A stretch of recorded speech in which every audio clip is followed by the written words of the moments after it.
Welcome to the Holistic Pathway podcast, unscripted conversations on mind, body, spirit, and entrepreneurship. A brand new video series podcast where we dive deep into the holistic integration of life and business. I am Tammy Coyne, your holistic alchemist, helping you change pain into possibilities and possibilities into purpose. Today's chat is with Chanel Thorley, and she is the CEO of Opulence Apparel Company, a spiritual sportswear brand whose mission is to spread mindfulness for mental health and a mindset of self-love and living authentically. She's also a passionate I Am Yoga Nidra and Crystal Bowl sound healing practitioner in Gilbert, Arizona. Thank you so much for joining us, and I hope you will enjoy today's conversation. See you soon. Well, my goodness, friend, it is good to see you. One thing I want to share just right off the bat is you are the inspiration for this entire podcast series. I've mentioned before that I was having lunch with a friend and this inspiration happened. You are said friend. So welcome to the conversation. How are you? I'm crying already. Oh man, it's just so beautiful because this did just start from a conversation and has blossomed into look at you. You have lineup for different continents, talking to people from all over the place. It's inspiring. You're amazing. I love this. Well, thank you, friend. You know, the thing that I thought was so amazing about the conversation we had where this started out was just thinking about people who are on their holistic healing journey or their spiritual path or whatever's going on with them. And sometimes they can just feel so lost, like they're just completely alone on the journey. And that particular day, we covered so much ground. Like we were just chatting it up and having so much fun. And then the idea was, can you imagine what if someone was overhearing us, we're listening to the conversation, like they could have gotten so much value just out of us talking. And that's literally how the inspiration came. Spirit's always giving us these little nudges, and sometimes we don't get it, but that's literally what it was, is how can we share what we've walked through that might benefit someone else who's listening. Right. And in your previous episodes that I've watched, it's even inspiring and like comforting to know that we're all experiencing different things. But there is like a common ground of how we can empathize with the same feelings and emotions that happen. And even just like I just am always fascinated about hearing all about your different lives and the different versions of your life that have I guess accumulated or led to the Tammy that I know. Because I have to admit I underestimated you because I didn't know all of the layers of the onion that were underneath you, and it's like so beautiful to peel them back each time I get to talk to you. Thank you. Well, you know, I feel like that's so true with so many of us. Like no one, I don't feel like anyone is called into service, called into this work if if they didn't live through some really hard things. And the really hard things, I feel like, are what strengthen us to get us to that next big piece. And the thing I thought was so special about our relationship, I've mentioned this to other people. You know, I spent most of my life feeling rather alone. I didn't really connect with people. I always felt like I was weird. I used to say I'm too mild for the wild crowd. I'm too wild for the mild crowd. Like where, you know, I never really felt like I fit. And once the internet came about, I started finding people that I connected with all over the world. And I'm like, so there's an awareness there that maybe the people that are your people, the people you connect to, maybe they're not right next door. Maybe they're on the other side of the world. And what I love is you and I end up in Arizona together at the same time. We happen to end up at a school together. We happen to end up in a class together, and we just had an instant connection. And I love that, and all the synchronicities that needed to take place for us to be together at exactly that moment and to have had the spark of friendship that we had, I just think is great. Is so beautiful. Yeah, it was awesome. Yep. And even each day you were connected and in tune with even knowing, because I think the second day I came in kind of a little bit dysregulated, and you automatically knew. You were like, "Hey girl, you okay?" And I'm like, "I will be." I am now. That somebody acknowledged that I was feeling a little off for sure. And so you were very in tune with that, and that connection is totally like just divine intervention of the possibility, the probability that we would meet for sure. I So I'm love. so happy to be a witness to your story. Thank you. I love that. And we have talked a bit about your vision for your brand. And again, we all have such unique roles to play to, I always say, my big goal is to create positive global impact. Well, how do I create positive global impact? I mean, I'm a girl from Oklahoma. How does that work? Well, first it starts within. It starts within me. And then if I can create healing within myself, then maybe that radiates to another person. And then maybe what we've done together radiates to even more people. And then just like with this podcast, more and more and more. And we all have a different skill set and a different thing that's drawing us. And I love the fact that your brand is so completely different than everyone else that I know, than everyone else I have scheduled for the show, because you're out there creating actual products for people to wear, to actually, it's a much deeper thing than, oh, hi, I'm spiritual and I got the t-shirt. It's not Yeah. that at all. There's a different feeling that comes from everything that you do. And I would be so interested to know, how did you come up with the name for your brand, and kind of how did you get inspired for this whole thing? Oh man. So it's good. Thank you for asking that, because it is kind of something that I need to like reflect on and just appreciate more. But I'm 6'2", so I've always been the big, awkward, lanky girl that, like you said, never felt like I fit in. I was always the tallest girl, and all the boys were like, would say something about it, or just worked up a complex about it. And so when I was old enough, I started to extend my pants so that they wouldn't be high waters. And that's like one of my biggest like pet peeves, is if I have high waters. And now it's like this the fashion the fashion trend now is to have high waters, or even like ankle was like really popular. So anyway, I've always just loved to create. So I think my medium has always been taking like a thrift store find, or like combining two different pieces.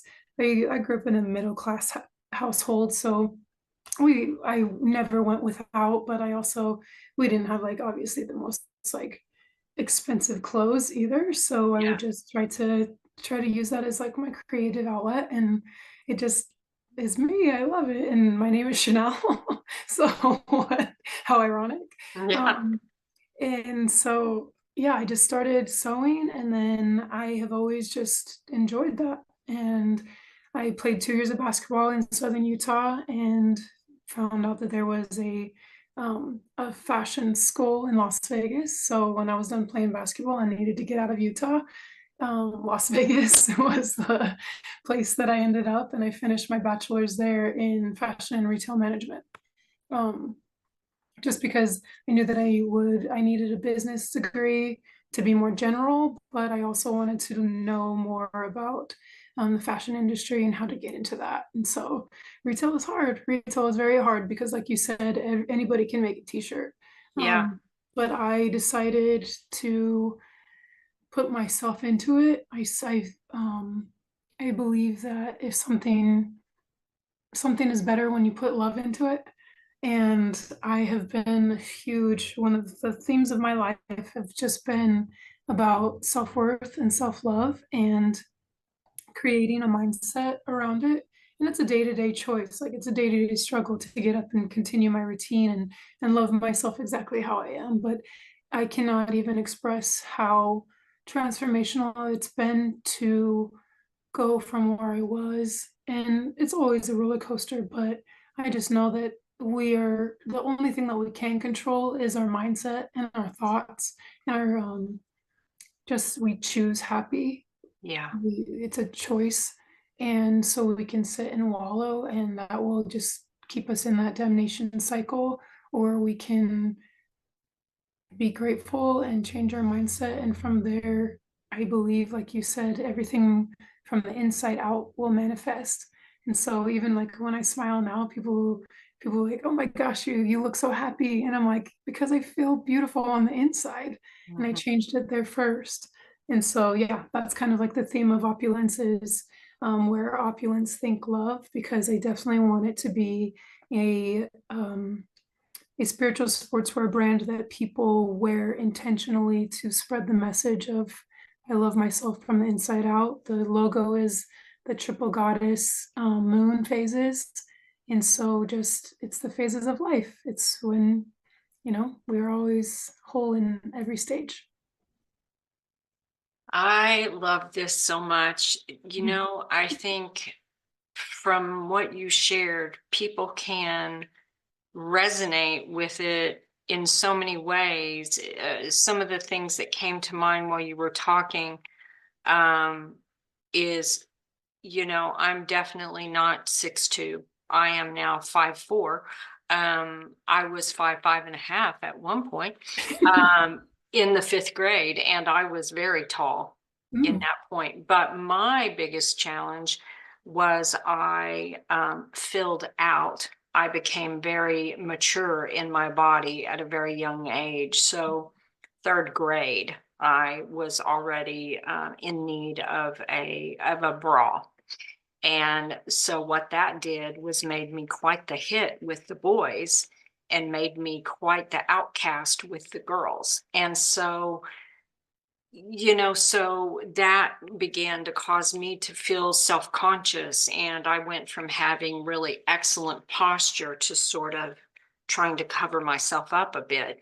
Um, and with another side of that, my mom is, really less than 5 feet tall. So she's never bought something that would fit her. She had to go and have it altered no matter what it was. So for a different reason than you did, and so it's that awareness that so often we can feel like we are awkward or weird or don't fit or whatever because we're not the norm. And my position on that has always been about unboxing the authentic self, because you're not the norm, and thank God you're not the norm, because we need your uniqueness. And that is for every human. Every human has got a beautiful uniqueness that has been boxed up in different ways over time.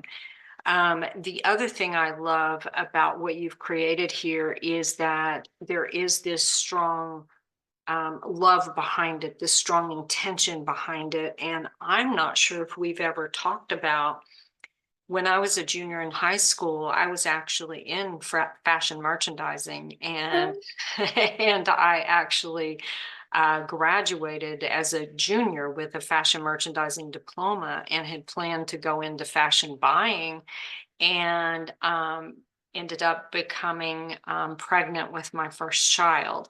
And so I moved from fashion to the federal government to try to support us. And so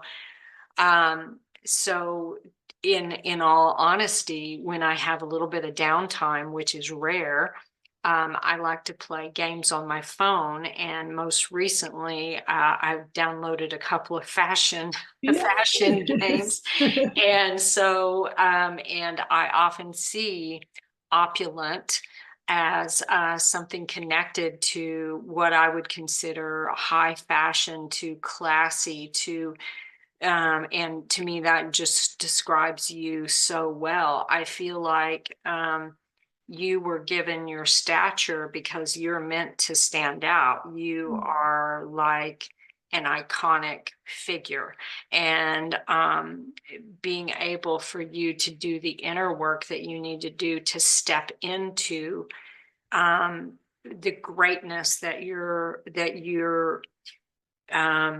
already are, and stepping into it in a bigger way so that other people feel that, see that. And I think with your particular stature and the class and the heart of your brand, I just feel like it stands out in a way that will be unique and different than what's out there in the marketplace. When you think about different things like Coco Chanel as an example, or Mary Kay for, makeup or something like that. When you think of a woman who really took her own essence of who she is and created this brand, and I feel like that's what you've done, and that's what you can bring out. And for people who are deeply committed to their spiritual path and to being conscious, I think are going to be so wowed by what you're creating. I think it's really important. Thank you. Yeah, I have big dreams of it becoming something like a platform that we can have so many different healers and speakers and things like that. So it's hard because fashion is very materialistic, and when you think of like, I think of like America's Next Top Model, very like just judgment on that. So it is kind of, in the beginning, was a clash of self-love versus a very judgmental or like stereotypical or one size fits all kind of industry. And I think that with like the zeitgeist of this timing, of people being more accepting, understanding that we're all just doing the best we can, I that's why I kind of have turned it into more of a mentality than anything else, because I want to take the materialistic idea of fashion and a brand, and opulence being like luxurious. And I actually got the inspiration of the name from a book about Michael Jackson's uh, his stylists. They described his glove as opulent, and I was like, "Ooh, that hit me in my heart." And so, yeah, so I just think like taking the opulence and the materialistic of it into the mind of a mind you wake up in abundance, I guess, abundance and luxury. And yeah, so yeah, I could go on and on about it. But I thank you. I It love was, it thank you. because the mindset, it's so incredibly important. I've mentioned on this program a couple of times that I have what's called the four magical pathways to peace and purpose. And for me, it's the mind body connection, mindfulness, mindset, and manifest. And the mindset piece, so often we don't realize that it's what we're thinking is what is really creating the challenges for us. And with my history with severe trauma and abuse and loss, what I've often shared is it's not the thing that's creating the problem for us. It's how we're thinking about the thing that's creating Mhm. the problem for us. And so when we learn to shift our thinking into a perspective that is helping us move forward, whether that be a mindset of abundance and recognizing that abundance is so much more than financial cash flow. Abundance is something that comes from within, where you begin to see the abundance all around you, where you begin to see your own abundance, your own value, your own worth. And, thinking of fashion, when my dad was still alive, he was a truck driver. And one of the things that was really interesting is there were times that he would deliver from the same place to a low end cost store and to a high end cost store. And the difference was the price, and the difference was the mindset, and people not recognizing they could actually get the same value. Now, that's not across the board, but I remember during my own journey, especially as a teen mom, like I might have stayed out of, let's say, a Dillard's, which was more of a higher end at that time, and might have found myself more in, let's say, a Walmart in that time, just thinking that I couldn't afford something in the other store. And that wasn't always the case. But if you've got the mindset of this is all I can do, or this is as far as I can go, this is as high as I can climb, then you don't believe there's anything on the other side of that. And being able to shift that mindset does. I've learned over the past 10 years how to create my own experiences, and I can create an adventure out of the most mundane seeming things, when you begin to see things through a different lens. And so I love that. I love the brand. I love the logo. I love the idea of the phases of the moon and just everything. I'm so, so excited to see everything that you put out in the world. Thank you. Yes. Yep. We're climbing together, girl. Yeah. And so, I know you're a yoga nidra facilitator and a sound healing facilitator. So what's your vision on bringing those into the world? Because I know a part of yours um, is about mental well-being and those kind of things. So what's your vision on bringing those things together?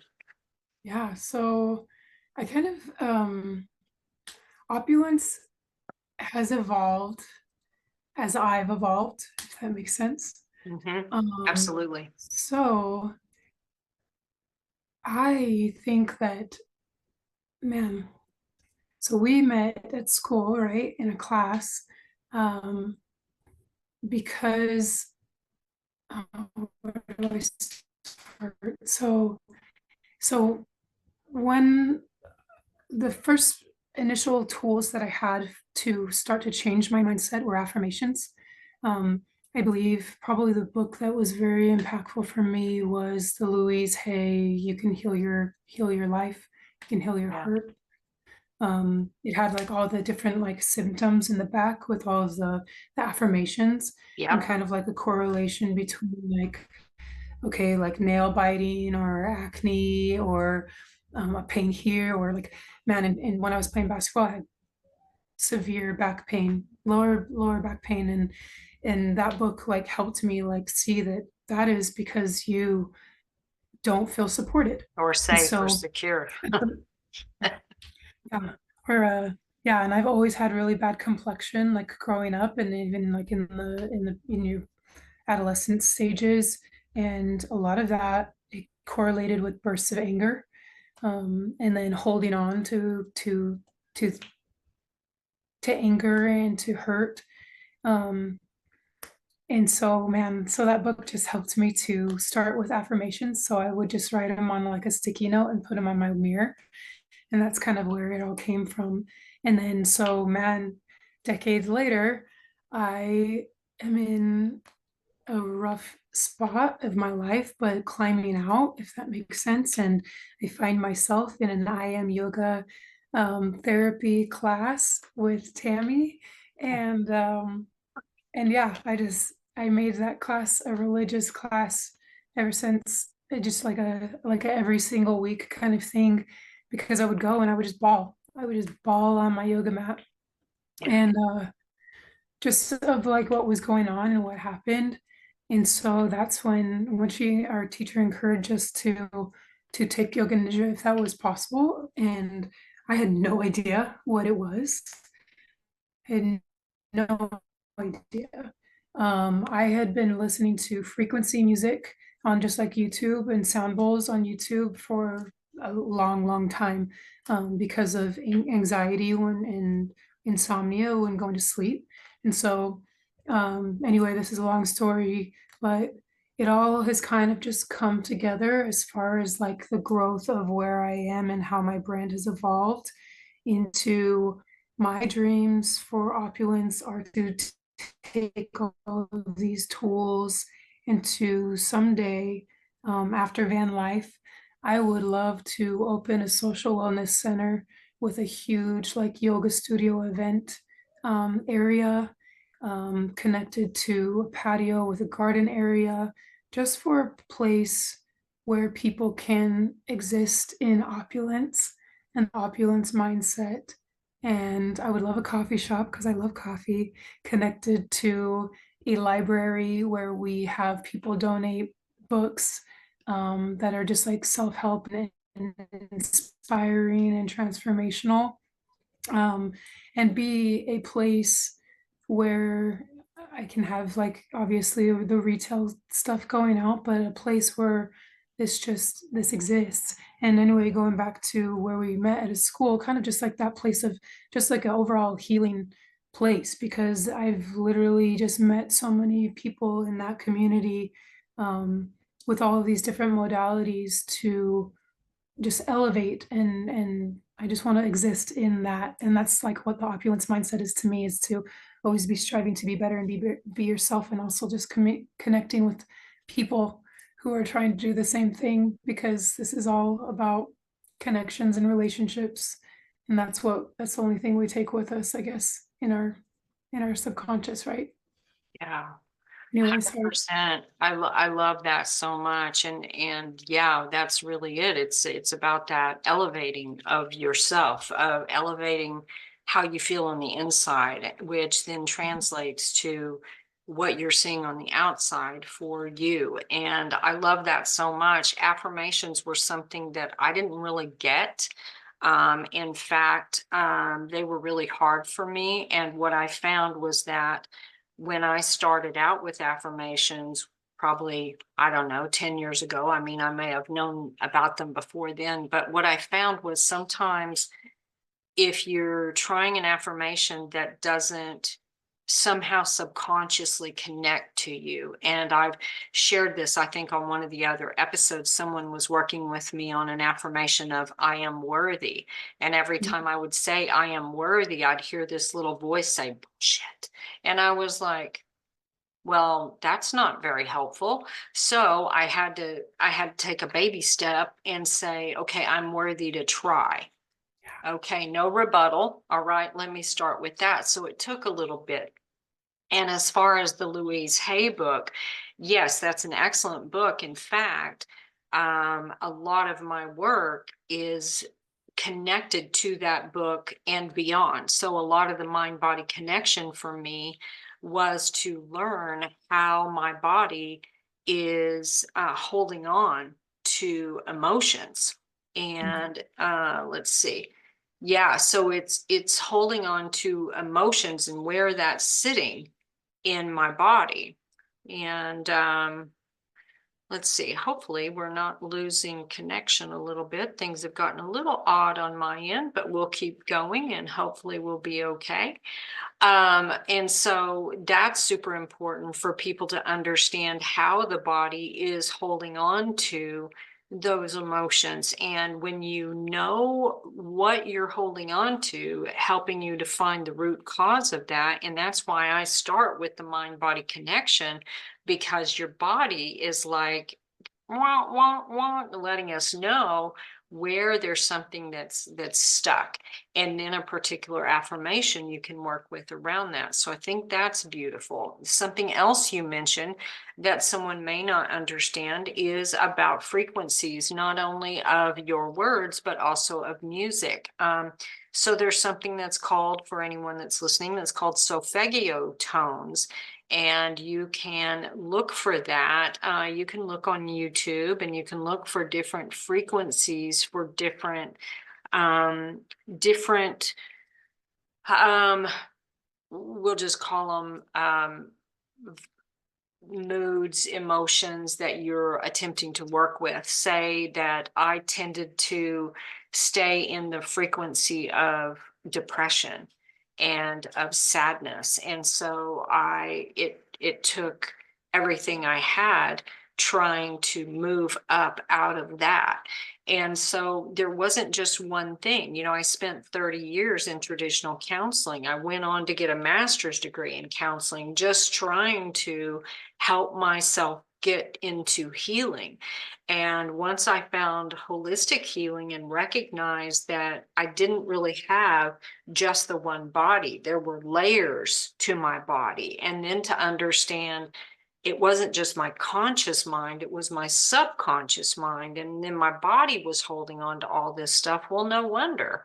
Like, you're only addressing one tiny little part of what's going on. And so you can't run out and get a massage and expect your whole life to change, or run out and get a sound healing and expect your whole life to change. What may happen is your body lets you know, hey, I resonate with this and I'd like to do a little bit more.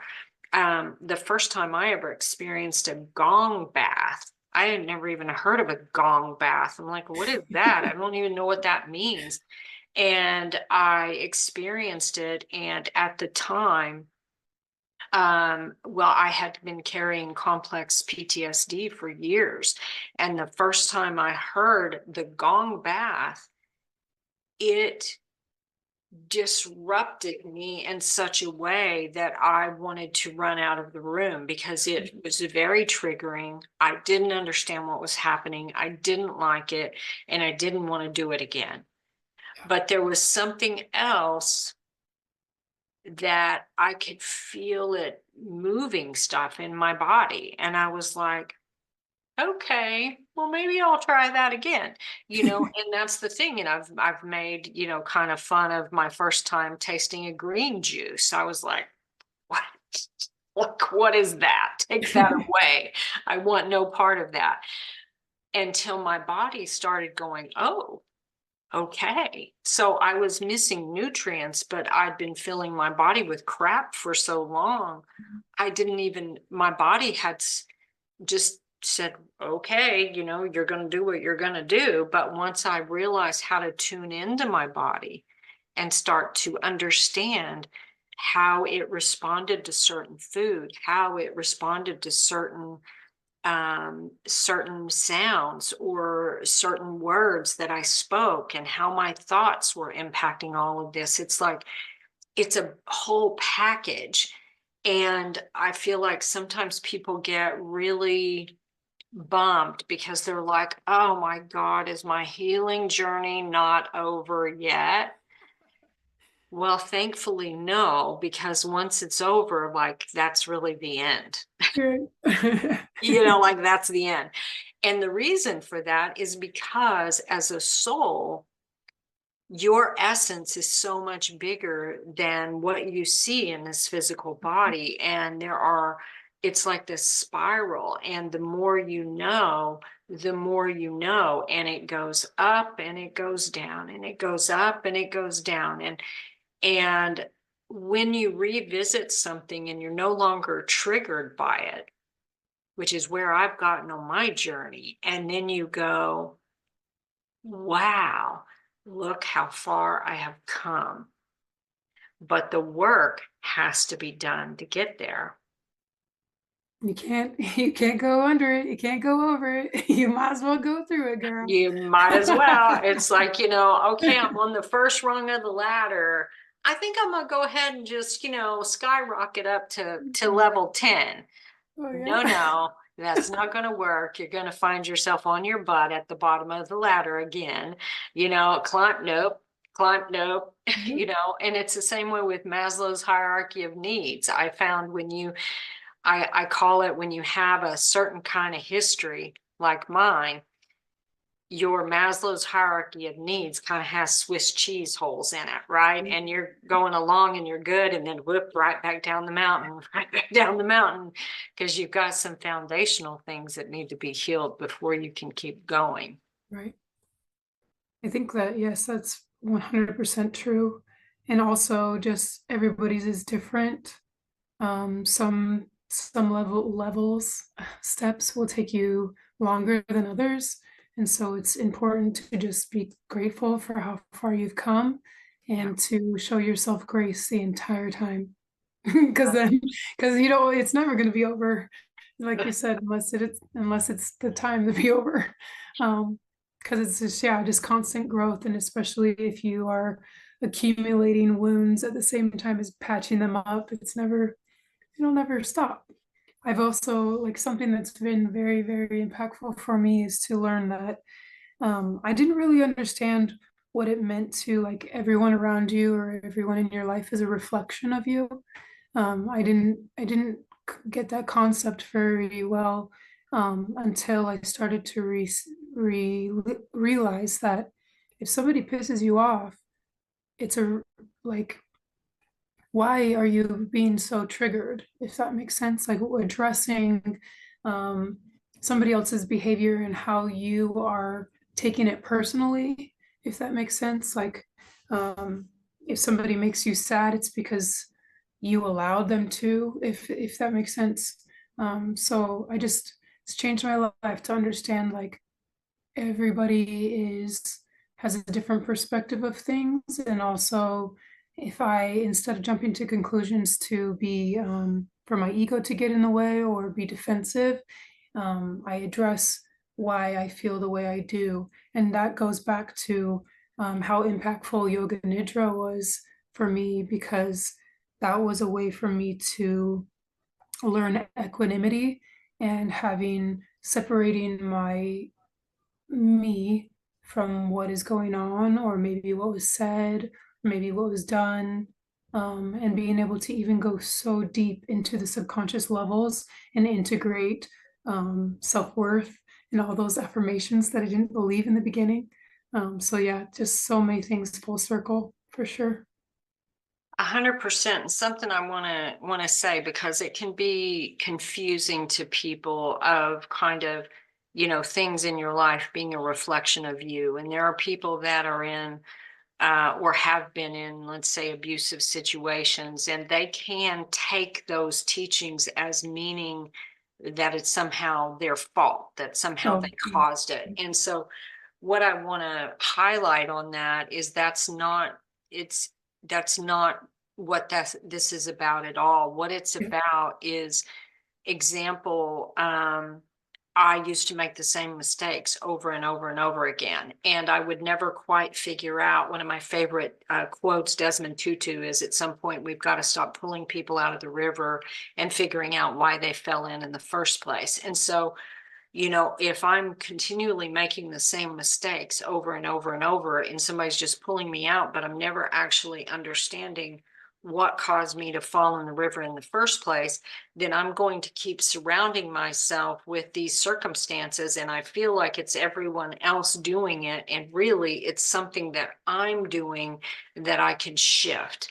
And the other thing is, prior to becoming a healer type, I was a federal analyst. And so one of the an analyst, I don't want to say tricks, but we'll just use that, frameworks, is asking why, like the 5 layers of why. And what I've found is that the word why can sometimes be triggering for people, also, even for ourselves, because it feels like a judgment. Like, well, why are you doing that? Well, why do you keep doing that? Well, why are you doing that? So I've learned on my journey that if I replace the why with what, like, and make it an inquiry, like, I wonder what about this situation is stirring me up. I wonder what it is about this situation that is causing me to be so angry. Like, if and from there, looking into, I wonder what the first time I felt this in my body, not the situation, but the feeling. Mhm. If I'm talking to a person and I start feeling my throat close off, or I start feeling my head hurt, or my neck get tight, or my stomach start to hurt, and I back away from that person, and it's important to me to get to the thought of, I noticed that my stomach really started to hurt when I was talking to that person. Gosh, I was in class the other day and my stomach started to hurt. Wow, I was talking to somebody else and my stomach started to hurt. And I start to see these patterns. And then you are able to get underneath it and think, maybe I was feeling, because the stomach area has to do with self control, or your control center, your power center. And so it may be important to understand, where's the first time I remember feeling like I didn't have any power, like I Mhm. was powerless in a situation. And that's really how we start to get layer by layer into what's keeping us from moving forward, and being able to have those tools to recognize, okay, let's see, if I'm standing in my power, let's see what I can do in the situation within myself to help myself heal. So Yeah. I think that's a great, great, great point. I think for me also, I've reflected on a lot of transformation, and for me and my experience has come from fortunately and unfortunately, bad relationships. Sure. Uh-oh. Are you still there?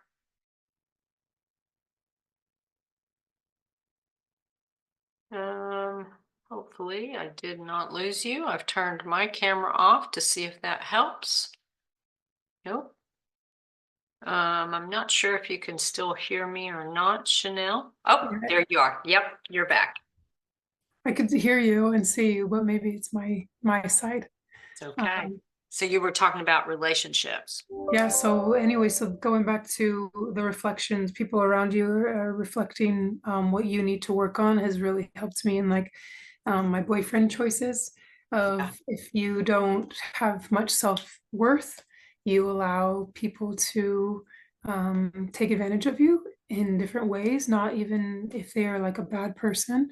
But yeah, that's another thing is like being able to assess why you are attracting, or maybe if you are participating in certain like drinking a lot, like are you going and doing it to have a good time, or um are you going to be with those friends who allow you to self-medicate on a substance versus get to the root Yeah. of the anxiety of why you're there in the first place. So yeah. 100%. I used to say, um,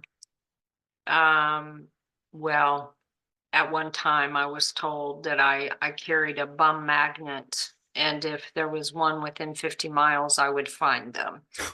Um, I was told at one time I might as well just go to AA meetings to pick up my dates because I was going to end up there anyway. Things like that. So, all that to say, first of all, that is not throwing shade on anyone who attends a 12-step program. Um, I also see all people as valuable. Um, these were things that were said to me, and things that had me believing that I had a broken radar, that I just didn't know how to do it right, that there was something wrong with me, and I was somehow incapable of choosing a good relationship. And what I learned over time, I've actually been on a celibacy journey for 7 years now, and no dates, no anything like that. What I finally came to is, I wonder what it is that's in me that is hurting to the point that that I don't even know how to let all of me out into a relationship until I'm triggered. And then it's like, somebody unleashed the wild, wolves into the relationship. And that was me. And so, it's almost like I would go from being a very, very small version of myself to being a very big, aggressive version of myself. And I didn't like that. That didn't set well with me. And I began to think, because it was really easy to blame it on these relationships. And yet, um, people were showing up at the level they could show up at. And I was choosing people based on how I felt about myself on the inside. And what I needed to do was spend that time reflecting on what wounds did I have that were allowing me to continue making the same mistakes. And I wasn't able to elevate myself in a relationship status. And so I took myself out of the game so that I could focus 100% on my own healing and no longer felt incomplete without a relationship. And so now that I am complete and I feel complete within myself, now I get to choose. Am I going to be in a relationship or am I not? Either way, but I will be coming from a place that is good on the inside. Mhm. And I think that's so important because sometimes we feel that we are incapable of picking a good relationship or something. We feel like there's something wrong with us. And a lot of times people may retreat from relationships and just washing their hands of it rather than actually going into the healing that's needed for themselves. It's an opportunity. Yeah. And it's not just romantic relationships. No, It's not all at all. it's all relationships. Yeah. A big turning point for me was after a bad breakup. I read the book, I believe it's called Attachments, and that's where I got into like attachment styles, and anxious and avoidant versus a secure one. And it's 100% like you have to, it's going to be something that is always said, but you don't understand it until you actually understand it, is that you can't love anyone else unless you love yourself. And otherwise you are, and even in an unconditional authentic love, loving way, as far as accepting everything about this person. And then in any relationship, just even being in friendships and how they influence you and how they make you feel, coworkers, things like that, of what you are going to tolerate. Because if I know my worth, I'm not going to allow you to disrespect me. I'm not going to pop off and be crazy, but I'm also going to exit the situation and then move on. And with you, if you're in a relationship, if you're not, you're still happy, you still have Oh, amazing good. like Yeah. life, you have relationships that are elevated, and family and friends, and your focus is on you instead of, I've always said, like, I'd rather be alone than in the wrong relationship, because I stayed in wrong relationships for way too long, being fearful of what it would be like to be alone. Yeah. Because a lot of us sometimes are getting into relationships or staying in places that are so uncomfortable, but being uncomfortable is the catalyst for change and transformation at the same time. 100%. My big challenge was abandonment issues. And the thing is I was usually the one checking out, but there was this sort of driving force of fears of abandonment that would keep me, I'd get out of a relationship, I'd just go get the next one, go get the next one, go get the next one. There was never any healing time in there. Um, and I would remain attached within my heart to different people. And I've had to clear all of that, call it energetic cord cutting, call it all kinds of different things that you can call it. I've gone through various types of soul retrievals and calling back fragments of myself, and different practices I've done on my own to create the healing that I've gone through. And that's the thing, the holistic healing journey is not for the faint of heart. You could very easily go and get a prescription for whatever you're feeling and just not deal with any of it. And there are a lot of people that take that route. And I was on prescription medication for years. I didn't know. I didn't know there was actually a way to heal what I was feeling. I just thought I had to be on medication in order to not feel what I was feeling. I didn't understand I could actually get under the root of it and heal those things. That wasn't part of my awareness for years. The big thing for me was forgiveness. I Yeah. think is one of the hardest things. Um, but you have to almost like get to the point of believing that it's possible to forgive and to release those things. Because I think for a long time for me, it was like I didn't really believe that you could live without that. I guess like that hurt, you know what I mean, or just like a accepting situations Yeah. for what they are and what happened and things that you can't control. Um, yeah, and then just moving forward without that weight. I think that it was so hard for me to understand that that was possible until it actually became possible. And now it's like, oh, I don't even think about what I used to like literally tornado thoughts on for years. So, yeah, that's huge. Well, 100%. That's why when I talk about changing with my little tagline there, it's not pain to purpose, it's pain into possibilities and then possibilities into purpose. Because my journey was very similar.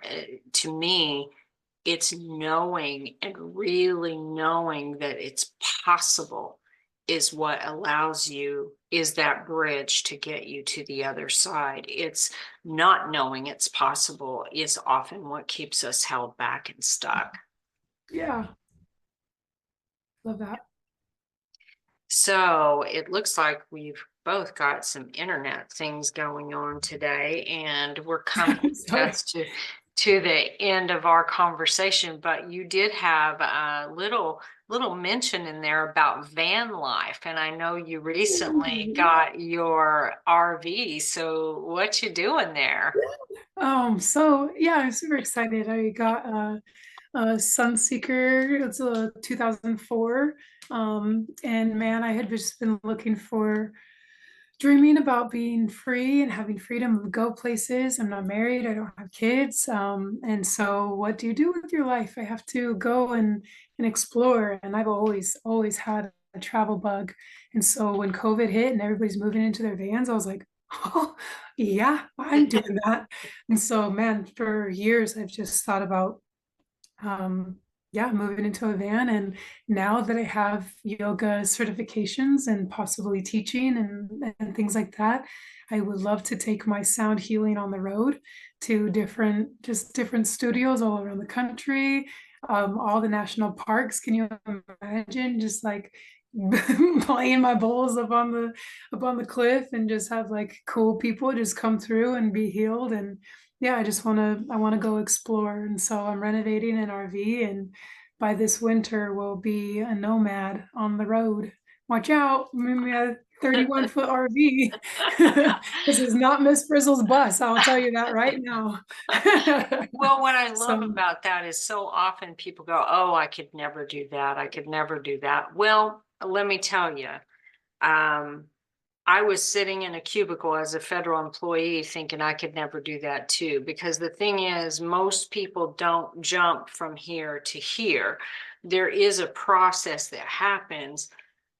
The first thing to know is it's possible.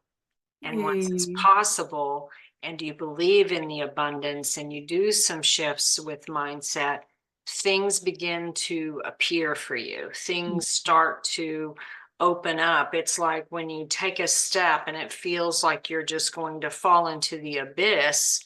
If you are leading a life where, like mine is faith-based living, so I make choices based on my spiritual guidance.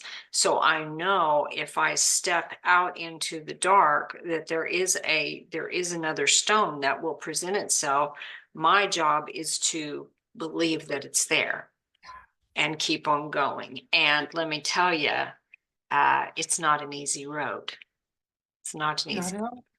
But that's also like the fear of the unknown can either paralyze you or empower you to go check it out. And I know nothing about mechanics. I know nothing about a generator and living in a van, but all of these things can be learned and it expands who you are. And yeah, I don't want to look at the same four walls for the rest of my life. I want to wake up and go see a lake or witness a local market, things like that. So yeah, no fear. All you got to do is 100%. believe that it's possible, and it really just does align. And it's miraculous and divine how things happen. So much so, I was 50 years old before I knew that I loved solo road trips, like long solo road trips. Who knew? Like it took me until I was 50 years old. Come on, let's don't wait till you're 50 years old to go out there and live your life, do Yeah, it. And if you for are, sure. I mean, I'll be 60 in January. So my life is, what do you want? What have you always wanted? Let's figure out how to do that. And we talked about the word why earlier. This is where why is important. It's the why. It's the why that gets you up every day. It's the why. It's the bigger why. It's for me, it's being a lighthouse in the world. It's making positive global impact. It's the why that says, no matter how hard this gets, I will keep going. And I think that's the part that's important for people to know. It's the storms don't stop. You just become very skillful and you learn better tools to navigate the road. Yep. And you're doing it, girl. Look at Thank you. this. And you're doing it. You're doing that. I Amy, you're a can't, machine. You are a machine. I don't know when you sleep, but you're doing it, girl. You're doing it. I cannot wait to see this RV that you got, and I cannot wait to hear about everything that goes on this current trip. And so we're getting ready to sign off. Is there anything else that you feel like you want to share that we might have missed? I mean, we have endless conversation, continuous conversation. So I love that. But I just want to express my gratitude for you and for allowing me to be on this platform and to just be your friend because I love you. Thank you. And I love you. And I really, I think what you're doing out in the world, and every time I see a video that you've created about your brand and what you're doing, I just think, wow, like there's a vibe. I mean, it is so special. And I'm so excited for you and what you're doing. So that concludes another episode of the Holistic Pathway, unscripted conversations on this podcast where we talk about all things holistic, mind, body, spirit, and entrepreneurship. This is Tammy Coyne, your holistic alchemist, helping you change pain into possibilities and possibilities into purpose. Thank you for joining us, and we will see you next time. Bye-bye.